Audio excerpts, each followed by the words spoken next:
Waiting for you at Bellevue with their oxygen mask. Hi, Kevin Blanch. I want to get back to Fukushima. I see cyanide. Maybe the heat's finally got to them. Maybe they finally grew a conscience doing a documentary on the outdated GE nightmare fucking plants that are built all over this fucking country.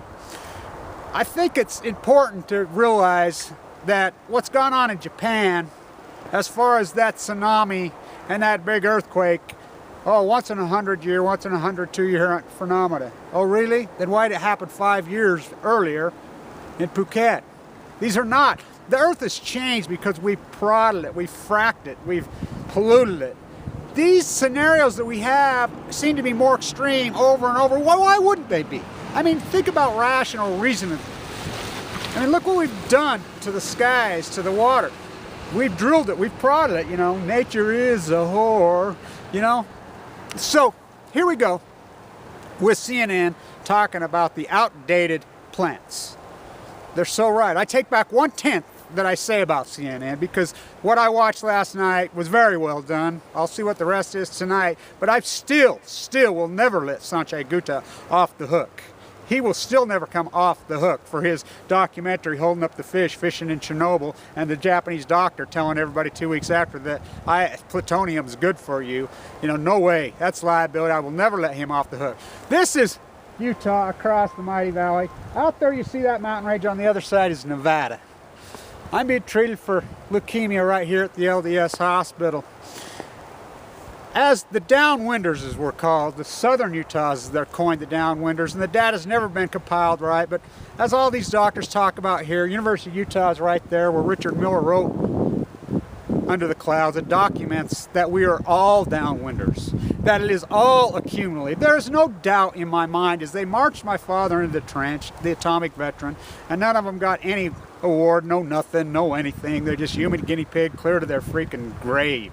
To this day, they're not even respected, not even acknowledged by anybody, you know, except for a few of us children who've tried to bring attention to it. Look, Fukushima. I got an email the other day from a guy from Japan who's grown up in Southern California, who's went back to Japan to help try to clean up the water situation. He says it's not working. I get a lot of people that come in here. Dr. DeGarius sends me all kinds of data. I get two freelance journalists in Hong Kong who give me all kinds of stuff that's going on over there. Look, that fucking nightmare is 1,000 times more than Chernobyl, maybe more.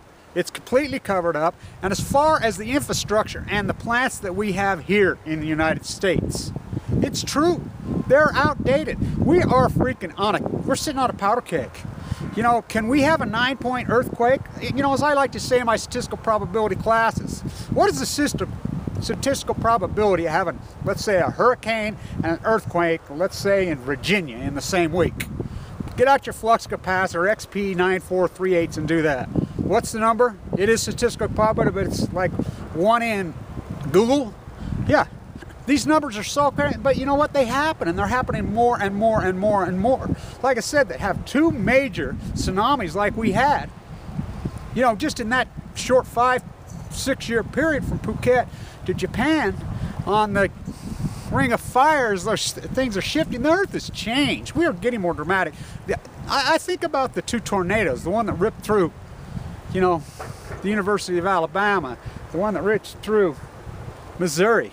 You know, God, on the ground for 13 miles, F5s, they're so unheard of. You know, these guys that built these plants will tell you they are outdated, number one. Number two, they are not built for anything like that. They cannot handle one of those things. They can't. I mean, they'll come right out and tell you, straight face, they weren't built to handle anything close to that. And here's the biggie that people don't want to pay attention to, that really bothers me more than anything.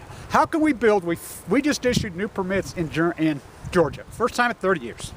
How can we issue new permits? We're going to issue one here in Blue Castle in Salt Lake. I tell everybody, why don't you just put a statue of freaking Ted Bundy right here in front of the Utah State Capitol? All those people in southern Utah that all freaking died, and their families all died. They've got to stand out and look at that. What a slap in the face. You know what? We don't need them. We really don't need them. We need to put our energy towards other things. We need to build a national grid that hooks into the freaking Southwest full of solar, that hooks into the wind. You know, use natural gas without fracking. You know, we do it here. We do it right here. We have natural gas all over right here without fracking. You know, so then the biggest issue, spent fuel rods. Spent fuel rods, the deal was made in the 70s when we built all these things, even the one in Georgia, okay, we have a plant for the spent fuel rods. We've been lied to for 40 years. Okay, they built Yucca Mountain, right out here. Harry Reid, who's a Mormon from here, he's from here, he's a Utah. You know, that's when I get on, everybody, you know, calls me a liberal. Look, I'm a progressive. Harry Reid is a conservative Republican that ran as a Democrat. You know, the Tea Party's the only reason he wasn't beat. Hell, a rock could have beat him down there in Nevada. They put up this wacko angle. You know, she was worse than freaking, I'm a constitutional scholar, spent a 2-hour seminar, you know, Susan, what O'Donnell, witchcraft woman, crazy. I mean, look, the spent fuel rods are stored on site. 40 years of spent fuel rods are on site in cooling pools. They were never intended for that. Never, ever, ever. They were to be put in Yucca Mountain. Yucca Mountain is built. You know, they sucked up all that matter, and you know, I know the people in Nevada say, I don't want it in my backyard. Well, that money was accepted for generations, and it's built. It's ready to go. We have to do something with it. You know, our governor here, Huntsman, he blocked all the tailings going out there. Enviro Solutions out there in the desert, that toxic freaking drive out there. You know, as we drive out the window and go gambling out there, you can smell it left and right. Gives you the heebie-jeebies. I roll up the windows tighter than hell. Of course, you know, what good's any of it all done me? Because my father was marched into the trenches and nuked to death like a human guinea pig, just like Leonard Byrd as he wrote Folding Paper Cranes, just like so many of them. Got no respect, no nothing, and they all died of leukemia. Now I'm the son of a killed Marine who with no respect, no medal, not a penny, and now I have it. I mean, how ironic is this? As I've been chirping and bitching about it since his death, have I been the advocate for the atomic? There's nobody who's been a bigger advocate for the atomic veterans over the last 20 years than me. I've sued, I've opened up all kinds of caseworks, I've exposed things, I've dug in and dug in and dug in. I've donated my time, I've donated my money as much as I possibly can. And then I land with this. Who knows why? You know, who knows why? Maybe the dots will connect 5 years from now. But I'm going to keep fighting. Nuclear plants. We should not be building new nuclear plants in the United States or anywhere in the world. We should be tearing down the ones we got. At least restructuring the ones we have, because they are a powder keg.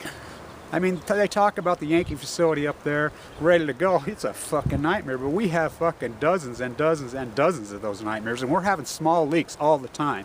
And it's accumulative. I see so many young people come in here, and I'll tell you what, another thing. This has been confirmed by all the doctors around here. If people knew about the truth about southern Utah, no one would live there. When those open air tests from right there went up, fled over us Utah, just like the snow does, this beautiful, incredible snow, and dumped down on us, the half-life of plutonium is 24,000 years. It's not pollution, it does not live, it does not go away.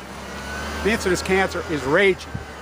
It's been confirmed right here in this hospital. This is one of the leading leukemia centers in the country. My doctor, Dr. Hansen, the brilliant genius who saved my life, said both his brother and his father both died of thyroid cancer. And he says, this is the thyroid cancer of the world. And he says it just like I said. We're all downwinders. And there are so many young people landing in here. The ones from southern Utah, no rhyme, no reason. It's in the water. It's in the air. It doesn't go away. So let's build more. Don't even address ones. And I take back 1/10 of what I've said about CNN. Kevin Blanch.